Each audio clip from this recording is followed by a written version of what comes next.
11046. Pada kesempatan kali ini kita akan membahas tentang kebutuhan bahan ajar, sarana dan prasarana pembelajaran tematik di MSD. Jadi apa saja sih sarana dan prasarana dalam pembelajaran tematik? Simak video ini sampai habis agar kita sama-sama tahu apa saja sarana dan prasarana dalam pembelajaran tematik. Dari yang pertama yaitu bahan ajar. Bahan ajar merupakan hal yang penting yang harus dimiliki oleh seorang guru dalam melakukan proses pembelajaran. Fungsi bahan ajar berupa buku teks bagi guru dipergunakan sebagai acuan dalam beberapa hal. Pertama yaitu membuat desain pembelajaran. Kedua yaitu mempersiapkan sumber-sumber belajar yang lain. Ketiga yaitu mengembangkan bahan ajar yang kontekstual. Yang keempat yaitu memberikan tugas. Yang kelima yaitu bahan evaluasi.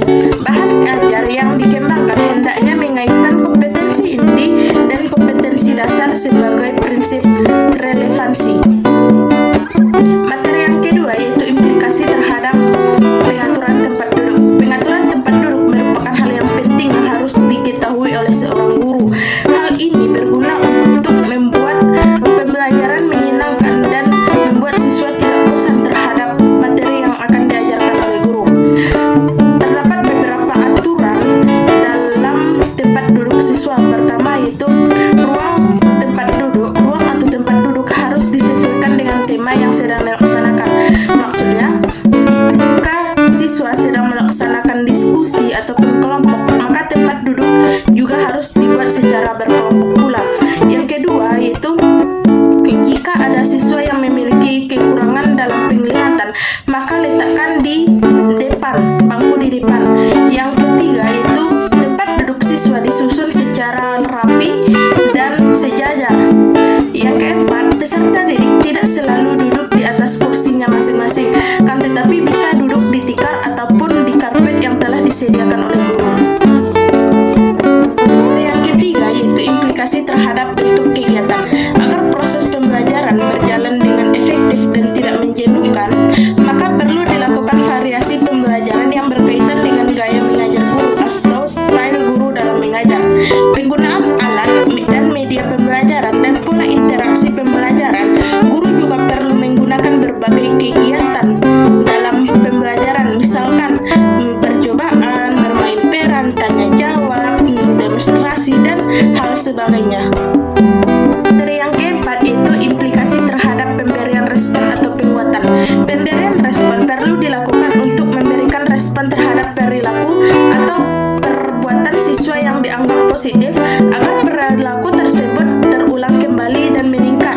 Pemberian penguatan ataupun pujian dapat dilakukan dalam bentuk verbal maupun non-verbal.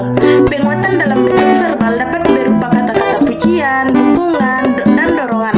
Sedangkan penguatan dalam bentuk non-verbal dapat berupa raut wajah, mimik muka, gerakan, isyarat badan, tepuk tangan, dan pemberian barang-barang.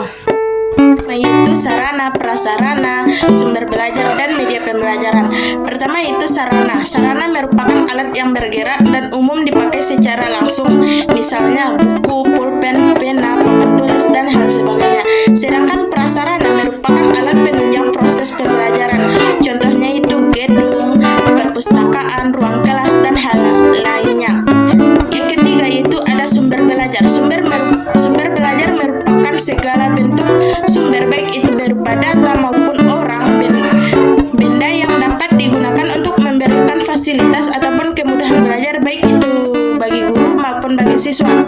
Sedangkan media pembelajaran merupakan segala bentuk yang digunakan guru untuk memudahkan guru mengajarkan materi kepada siswa agar siswa lebih mudah paham dan mengerti akan materi yang diberikan oleh guru.